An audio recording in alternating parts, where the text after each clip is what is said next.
अस्सलाम वालेकुम friends, video में खुशामदीद। दोस्तों, आज मैं आपको जिस शहर गुमगुश्ता की जानिब लेकर जा रही हूँ वो इस हवाले से खसूसी दिलचस्पी का हामिल है कि इस शहर की दरियाफ्त न सिर्फ हादसाती तौर पर मुमकिन हो सकी बल्कि माहिरीन गुज़श्ता 2000 सालों से ज़मीन के मुख्तलिफ गोशों से इसका पता पूछने की कोशिश कर रहे थे, लेकिन बदकिस्मती से उनकी ये काविश बावर न हो सकी। फ्रेंड्स, हमने आज की वीडियो में उस शहर गुम को मौजू बनाया है जिसको हजरत दाऊद अलैहिस्सलाम के जमाने से मंसूब किया जाता है, जो कि अपने जमाने के तरक्की याफ्ता और मारूफ शहरों में से एक था।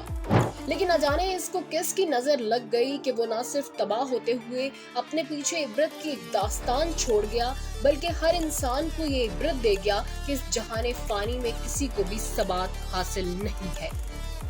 दोस्तों, ये 18वीं सदी का तज़किरा है जब इटली की बंजर जमीन के इलाके के एक किसान ने उस इलाके में पानी हासिल करने की गर्ज से कुआं खोदने का इरादा किया और दौरान खुदाई अगरचे उस जगह से पानी तो ना मिल सका, मगर वो अनजाने में ऐसे शहर की दरियाफ्त का सबब बन गया जिसको ढूंढने के लिए पिछले 2000 साल से कोशिशें जारी थी।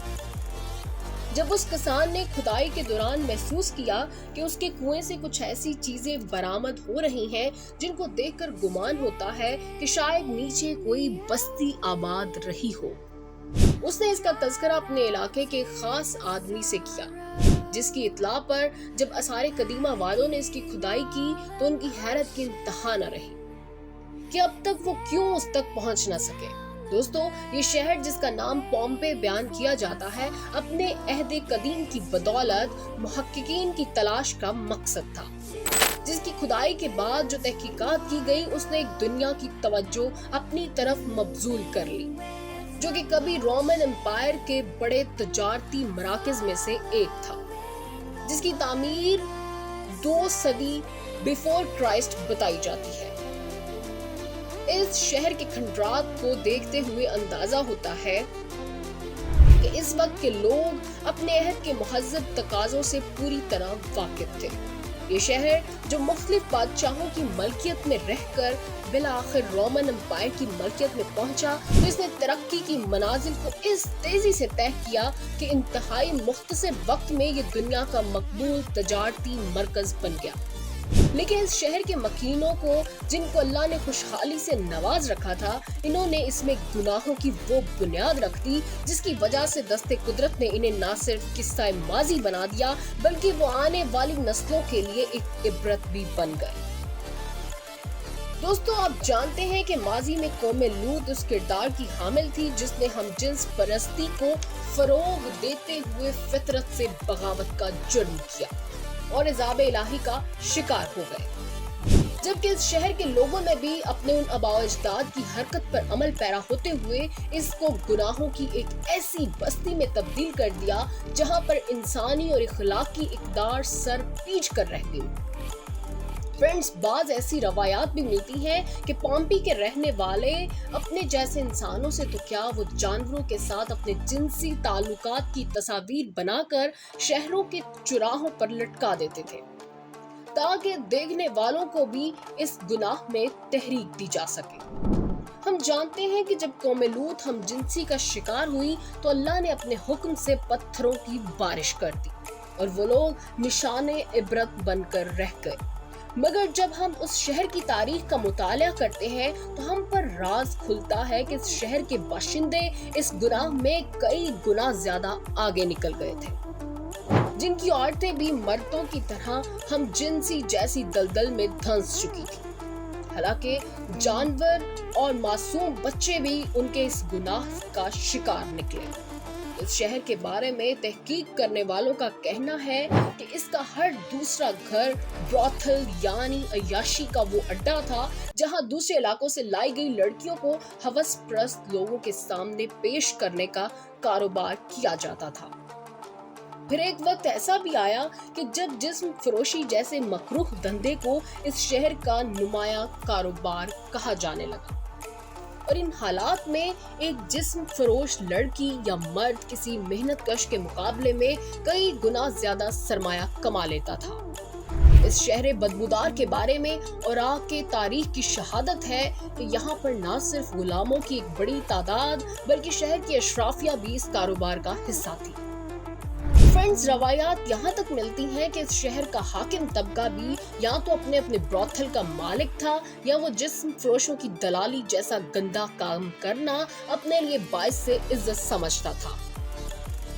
इस शहर के मकीन इस हद तक इखलाक की गिरावट का शिकार हो चुके थे कि माजी और हाल में उनकी मिसाल हासिल करना नामुमकिन समझा जाता है। दोस्तों, इस शहर की खुदाई से जो तस्वीर हासिल हुई वो इस कदर बेहुदा और इखलाक बाख्ता थी कि कोई भी शख्स उन्हें देखना या रखना पसंद ना करे। उस वक्त ये रिवाज भी आम था कि लोग मकानों की दीवारों पर अपने बेहुदा ख्यालात और शायरी को रकम करते ताकि देखने वाले भी इस बेहयाई का हिस्सा बन सके। इसके अलावा भी इस शहर में बेहयाई के और तरीके भी थे। मिसाल के तौर पर ये इंसानी तारीख का वो पहला शहर था जहाँ पर ऐसे स्विमिंग पूल्स और गुसलखाने तामीर किए गए जहाँ मर्दों और औरतों को इजाजत दी गई कि वो यहाँ पर इकट्ठे गुसल कर सकते हैं।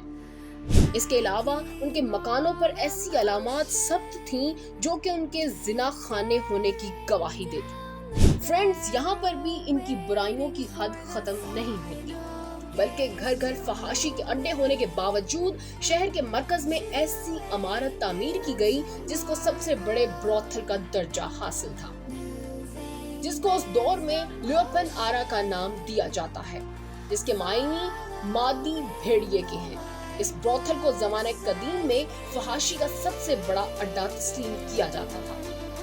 जो कि एक 2 मंजिला इमारत थी जिसका निचला हिस्सा आम लोगों के लिए था जबकि ऊपर वाला पोर्शन शहर की अशराफिया के लिए मखसूस था, जहां पर बेहयाई की ऐसी महफिलें सजाई जाती कि बयान करने के काबिल नहीं है। वहां बाप बेटी बहन भाई एक ही हमाम में गुसल करके शर्फ इंसानियत का मजाक उड़ाया करते थे। दोस्तों, जब बेहयाई और गुनाह अपनी हद को पार कर जाते हैं तो दस्ते कुदरत हरकत में आकर इस गुनाह को अजाब से दोचार कर देता है और इबरत बना दिया जाता है।